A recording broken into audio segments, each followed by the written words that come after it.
Olá, alunos, tudo bem? Professor José Luiz falando. Sejam todos muito bem-vindos a mais uma videoaula da disciplina de Biofísica para os alunos do curso de Fisioterapia.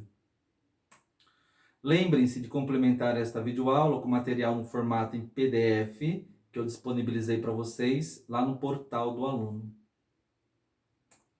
Outro recado diz respeito à avaliação 1. Em virtude do isolamento social, a P1 será substituída pelas médias das atividades realizadas até o dia 30/4. Nas minhas disciplinas, a P1 será a média de todas as atividades que vocês já realizaram e irão realizar lá no portal do aluno até esta data, certo? Então, na videoaula de hoje, nós vamos complementar esse assunto aí da bioeletrogênese cardíaca. Na videoaula passada, nós vimos aí uma visão geral do funcionamento aí do coração. E na aula de hoje, nós vamos mostrar aí como que ocorre a contração da musculatura cardíaca, tá? Obviamente, esse é um fenômeno relacionado com a bioeletrogênese. Eu coloquei aqui alguns objetivos de aprendizagem. Então, é esperado que ao final dessa videoaula, ou até mesmo após a leitura do material, vocês possam compreender a geração do potencial de ação do coração e também possam compreender aí as fases do potencial de ação do coração, tá? Então vamos começar primeiro falando de uma visão geral aí da bioeletrogênese. Então, como nós vimos na videoaula passada, o coração ele é uma eficiente bomba propulsora de sangue. Na verdade, ele é uma bomba dupla propulsora de sangue. Dupla porque o seu lado direito, o sangue que chega ao coração no lado direito, ele vai ser enviado aos pulmões para ser oxigenado, tá? Ele vai ser oxigenado lá nos pulmões, ele vai retornar ao coração no lado esquerdo, e do lado esquerdo esse sangue vai ser enviado aí às demais partes do corpo, tá? Então, por realizar a circulação pulmonar e a circulação sistêmica, ele tem esse nome de uma bomba dupla propulsora de sangue, tá? E ele vai exercer essa função através aí do processo de contração, tá? Que é o tema da nossa aula de hoje. O coração, ele tem dois tipos de células. Ele tem as suas células contráteis, células especializadas na contração de átrios e ventrículos. E também o coração tem as células autoexcitáveis. Essas células são especializadas na geração de impulsos elétricos, também conhecido como potenciais de ação. Então, olha que interessante. O coração, para se contrair, ele não precisa de nenhum estímulo interno ou externo, tá? Ele é capaz de gerar o seu próprio potencial de ação. E quando o potencial de ação é gerado em uma célula cardíaca, por exemplo, vai haver então a sua contração, tá?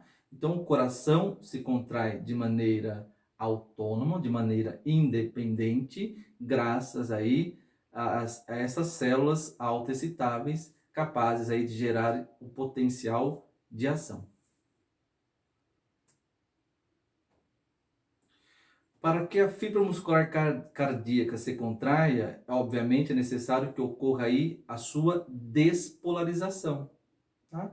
E essa despolarização, ela vai ser resultado de um potencial de ação.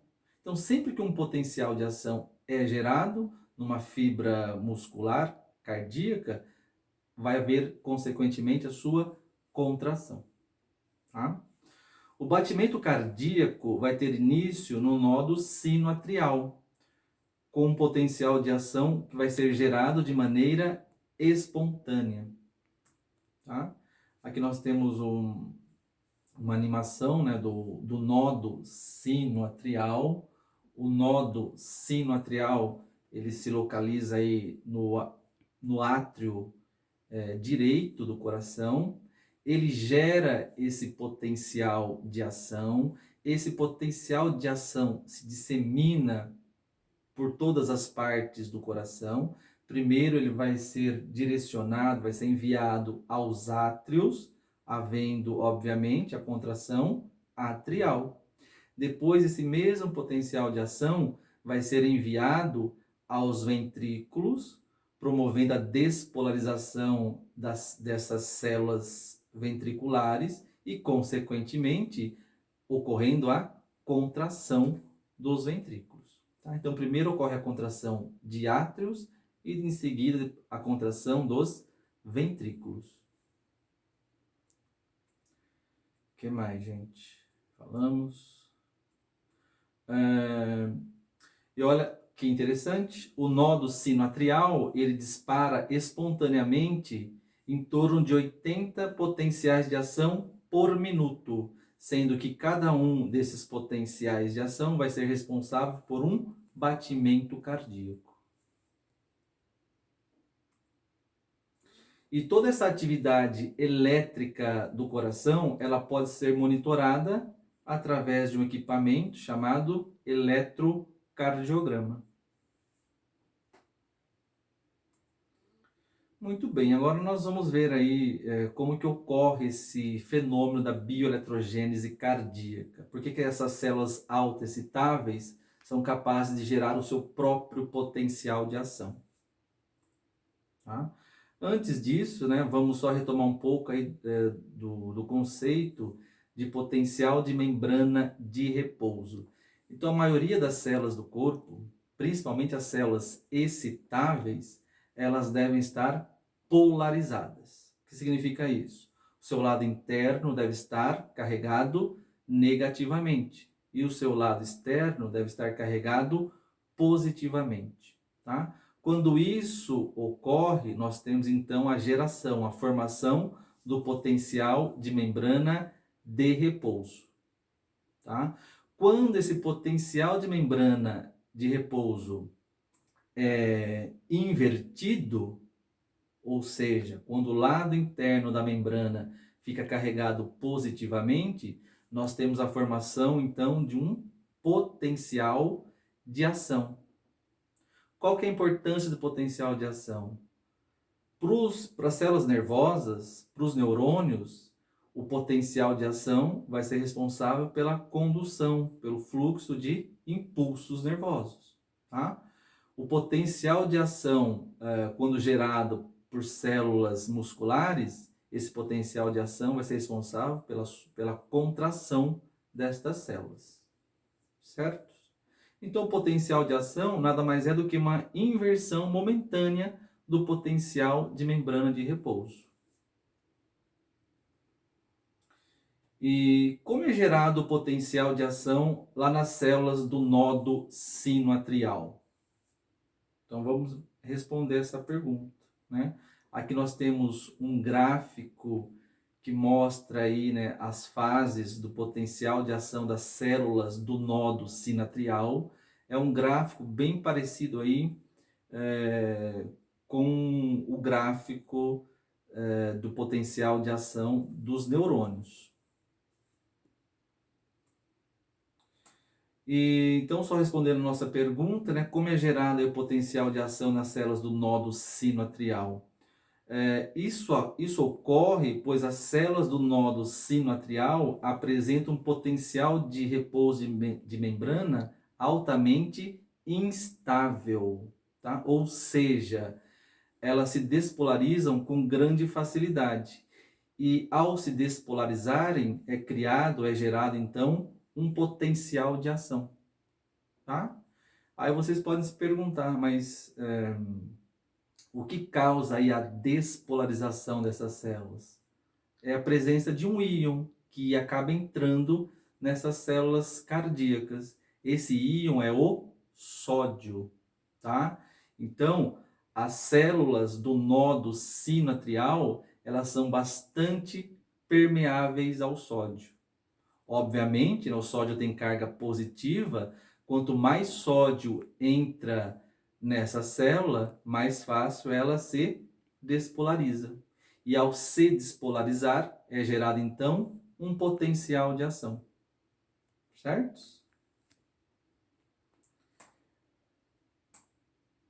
Esse potencial de ação produzido, ele vai ser transmitido a todas as células contráteis presentes no coração. As células contráteis atriais, células contráteis ventriculares. Como eu já falei no começo da videoaula, a cada minuto o nódo sinoatrial produz em média 80 potenciais de ação. E cada um desses potenciais de ação vai ser responsável por um batimento cardíaco. Agora vamos só analisar esse gráfico do potencial de ação das células do nódo sinoatrial. Então essas células em repouso, né, elas têm um potencial de membrana em repouso de aproximadamente menos 60 milivolts. Só que lembra que eu falei? Esse potencial de membrana em repouso, ele é instável, ou seja, essas células são altamente permeáveis ao sódio, tá? Então, praticamente, ela não fica em repouso. Isso é óbvio, né? O coração está sempre se contraindo, graças a essa alta permeabilidade ao sódio. Agora, então, e quando o sódio vai entrando nessa célula do nódo sinatrial, ela vai ficando mais positiva, tá? E ao entrar nessas células cardíacas, o sódio vai promover a entrada de um outro íon. Que íon que é esse? Cálcio. Tá? E qual que é a função do cálcio nessas células cardíacas? Para células do nódo sinoatrial, o cálcio vai ser responsável, ele vai ajudar a promover aí a despolarização da célula. Tá? Vai fazer com que ela fique mais positiva internamente. E a entrada aí de sódio, né, e consequentemente cálcio, vai fazer com que a célula fique despolarizada. Quando a célula está despolarizada, nós temos aí a inversão do potencial de membrana em repouso, produzindo o então potencial de ação. E quando esse potencial de ação é gerado, ele vai ser produzido para células contráteis, vai ser enviado para átrios e ventrículos, certo? E depois disso, a célula tende a voltar ao seu estado de repouso. Obviamente, né, nós teremos aí uma saída, um fechamento, né, dos canais aí de cálcio e sódio e uma saída aí dos íons potássio. Depois, com o tempo, essas células do nódo sinatrial, elas retornam ao seu estado de repouso graças à ação da bomba de sódio e potássio, certo? Então, elas voltam a ficar momentaneamente polarizadas, apta a se despolarizarem novamente, certo? Muito bem, gente. E vamos falar um pouco das principais estruturas responsáveis, então, pela geração e condução do potencial de ação no coração. Então, nós temos aí como estrutura principal o nódo sinoatrial. É nódo ou nó, tanto faz, tá? Significa conjunto de células, tá? Então, nós temos o nódo sinoatrial, o nódo atrioventricular, feixe de His e fibras de Purkinje. Tá? Então, o nó do sino atrial está mostrado aqui, né, nessa animação. Nós já falamos aí bastante sobre o nó do sino atrial. Ele vai ser considerado, então, o nosso marca-passo cardíaco, é o nosso marca-passo natural.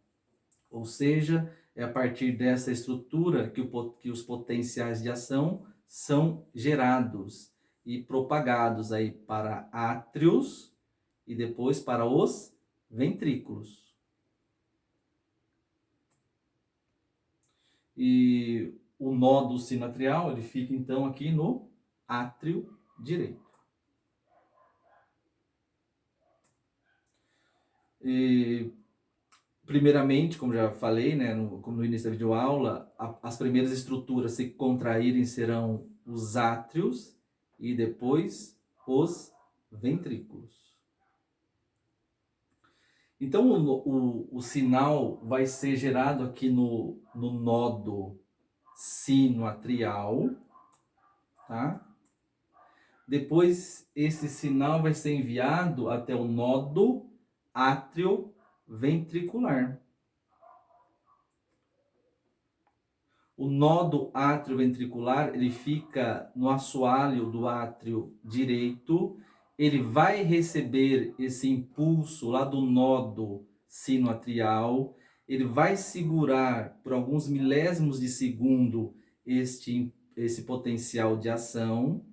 Ele segura um pouquinho e depois ele envia para os ventrículos através das estruturas chamadas feixe de His e fibras de Purkinje.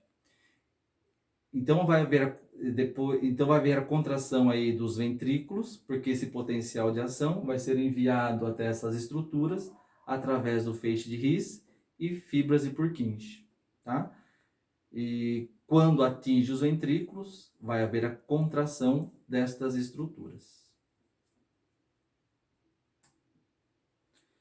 E agora eu queria mostrar para vocês as fases do potencial de ação dessas células contráteis, tá? E esse fenômeno envolvendo as células contráteis, a despolarização aí tem 5 fases. Fase 0, 1, 2, 3 e a fase 4, tá?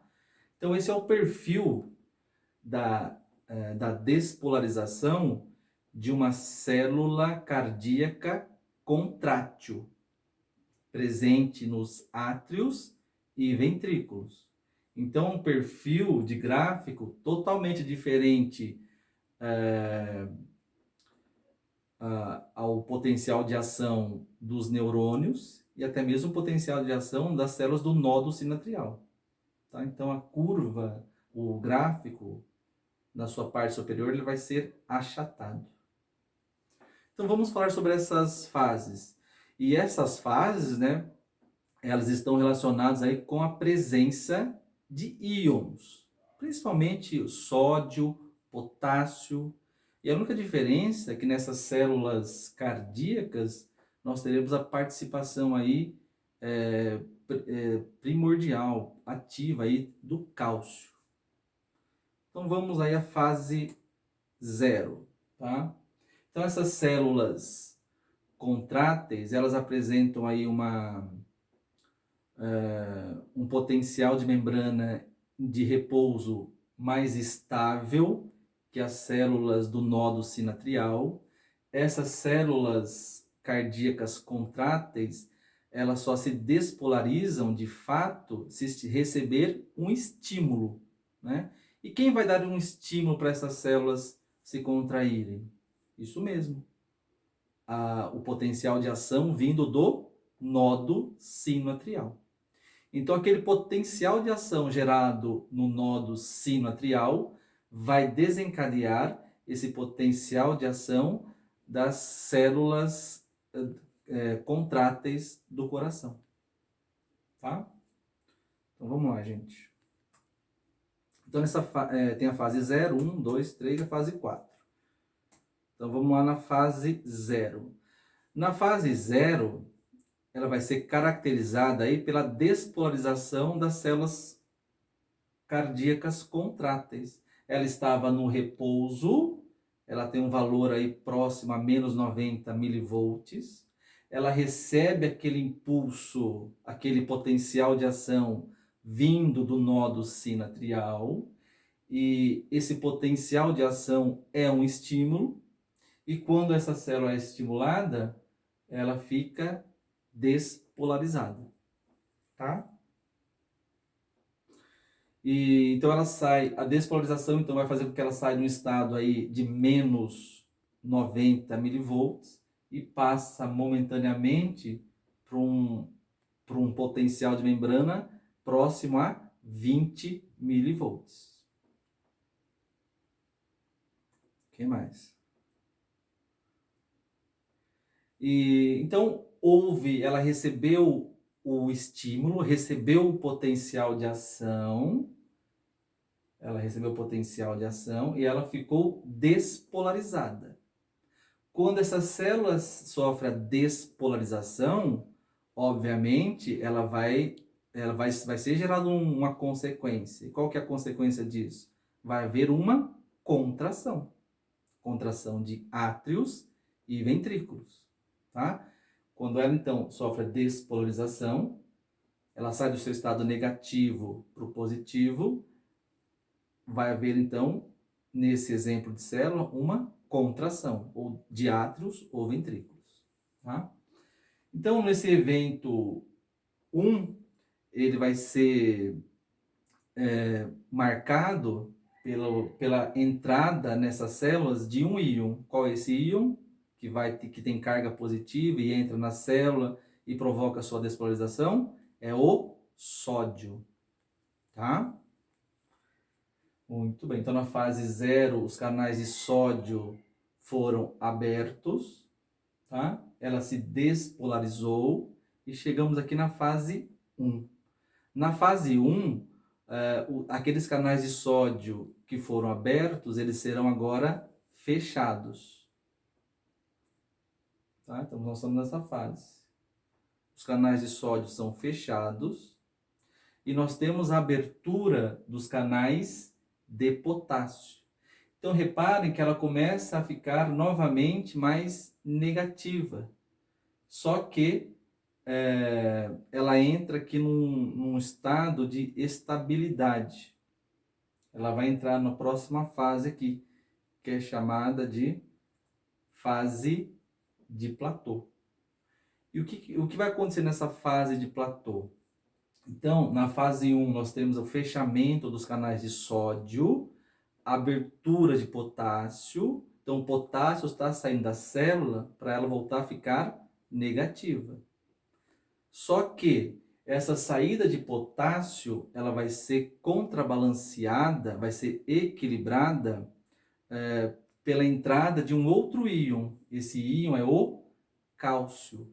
Então, a entrada de potássio, a entrada de cálcio e a saída de potássio faz com que nós tenhamos aí uma situação estável que vai durar aí alguns milissegundos, aproximadamente aí 200 milissegundos, caracterizando esse estado de platô. E como eu falei, o que vai caracterizar esse estado é a saída de potássio e a entrada de cálcio. Tá? Aí tem outra pergunta. Qual que é a importância do cálcio? O cálcio ele vai ser fundamental para o processo de contração muscular, contração dos átrios e ventrículos. Então, nessa fase de platô, nessa fase aí de estabilidade, a célula está se enchendo de cálcio para que ocorra de fato a contração atrial, contração ventricular. Tá? Passado esse estado aí de platô, antes disso, né? Então, qual que é a importância do platô? Nesse estado de platô, ele vai ser importante porque ele vai permitir aí uma contração mais prolongada da fibra muscular cardíaca, tá? E nesse estado, a fibra fica incapacitada de receber um outro estímulo. Então, só vai haver um outro estímulo, uma outra contração, quando esse estado for desfeito. Isso é muito importante porque vai evitar aí uma sobrecarga, uma fadiga do coração. E passada essa fase de platô, nós temos aí a volta da repolarização. Tá? Nessa fase, os canais de cálcio foram fechados e os únicos canais abertos são de potássio. Então, nesta fase, está havendo uma excessiva saída aí de potássio na tentativa de fazer com que a célula volte a ficar negativa. E na fase 4, no final aqui do nosso gráfico, nós vamos ter aí a atuação da bomba de sódio e potássio, e graças à atuação dessa bomba, a célula vai voltar ao seu estado de repouso original, apta a receber um novo estímulo. Certos? O que mais? Como eu falei, né? Essa atividade elétrica do coração, pode ser monitorada através do eletrocardiograma. E essas ondas dos elétrons, essas ondas, né, do eletrocardiograma, nós temos aí as ondas, a onda P, o complexo QRS e a onda T.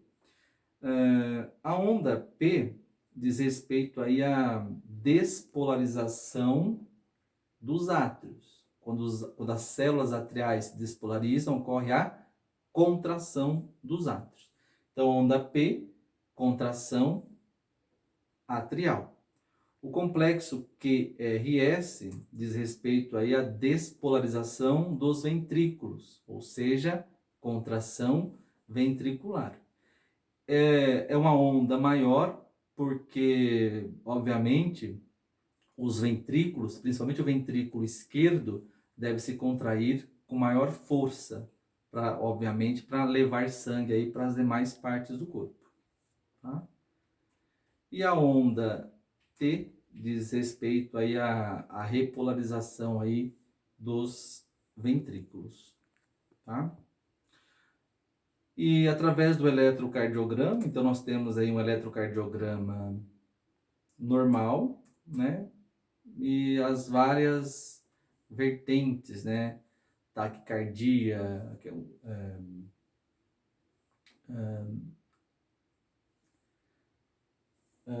batimentos cardíacos acelerados, batimentos cardíacos lentos, disritmias. Então, tudo isso pode ser monitorado, pode ser percebido através do eletrocardiograma. Certo, gente? Muito bem, gente. Tem umas questões lá no portal do aluno, em atividades online. Por favor, dirijam-se até o portal do aluno e façam essas questões. Certos? Fui.